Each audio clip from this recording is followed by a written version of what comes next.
Hey guys, still here in my garage. I had to make the video because it finally happened. I high-sided my brains out on the Ohvale. Um, I unfortunately don't have a video of the actual crash, but I kind of wanted to go over the crash damage and just kind of the scenario, walk you through what happened. So I could show a clip, and I will here while I'm talking. It's a kind of a hairpin right turn at Apex Kart Track out here in Riverside, California.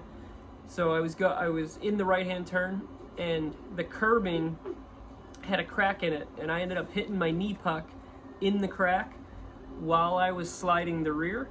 So as soon as my knee hit, I slid the rear extra, and then it caught, and then I actually I high-sided pretty good, was in the air about probably 4 or 5 feet, and my airbag deployed, and I landed on my shoulder, which thank God my airbag deployed, or I could have lost the collarbone or something. So as much as it sounds like a pretty crazy high side, obviously I was probably going maybe 5-10 miles per hour. But the best part is not the best part, but the damage to the bike was very minimal. So I'm going to go over that here with you right now. So like I was saying, it was a right-sided turn, and then I high-sided to the left. So the right side did not touch the ground at all, and then it high-sided and landed on the left side. The left side, what had happened is it shredded one of my foot sliders. I 3D printed mine, so it looked like one of these, and I sell these on the website, but they're perishable items, so I knew it was going to happen. So I shredded one of those, and I'm about to put one back on, but that got shredded. My bar got this little scratch here from sliding, and this might not have been all the way tight, and this was moved about a ½ inch, and that was it for that severe of a high side that threw my airbag off and everything. The only other thing is my right ankle, so the other side of the bike, that ankle hurts.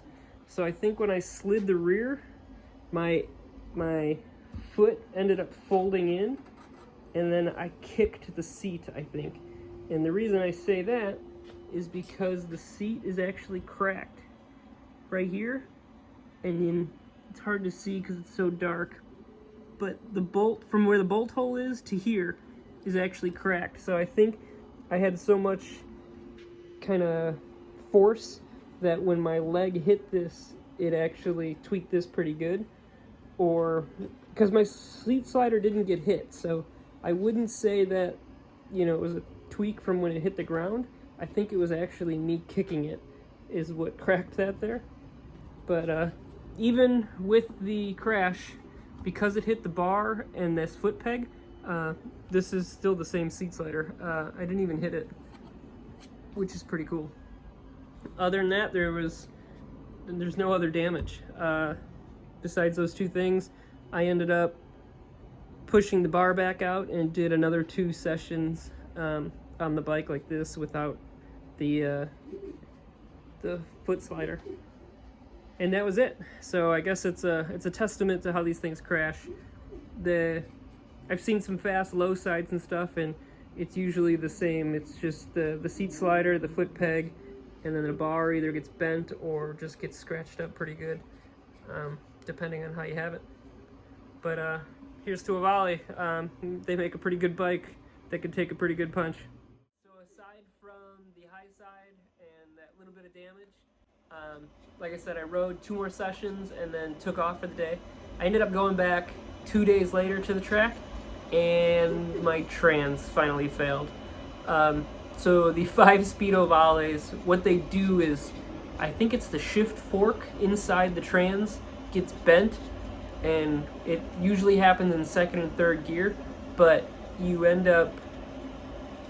it ends up just kicking out of gear. So I would say, so my bike has 23 hours on it now.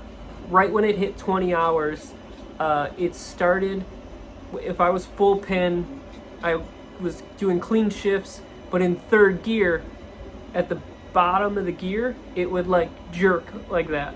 And it would only do it once when I was on like a hot lap. And then it started doing a little more, always in third gear, just kind of like jerking like that, just in under normal power. Kind of thought it was my clutch slipping, but I knew with these 5-speed trans, they were known for doing that. So I actually ended up talking to Brandon at Rise Moto, the US importer for Ohvale, and he told me that they're pretty notorious that if they didn't happen immediately on the 5-speed trans, it ends up happening around 20 hours. And sure enough, I have 23 hours. I was going down the back straightaway, full speed, third gear. I shifted into fourth, and as soon as it went into fourth, it just high revved and like it came out of gear. So I pulled the clutch in. Luckily I was in the back straight, and I ended up peeling off the track. When I got off the track, I shifted all the way down to first gear, and then went to ride away, and there was nothing there. Let the clutch out, and nothing happened.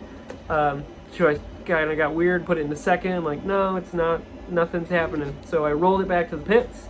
While in the pits, shut the motor off, put it in first gear, and tried to roll it, and it just sounds like a bag of rocks clunkety, clanking.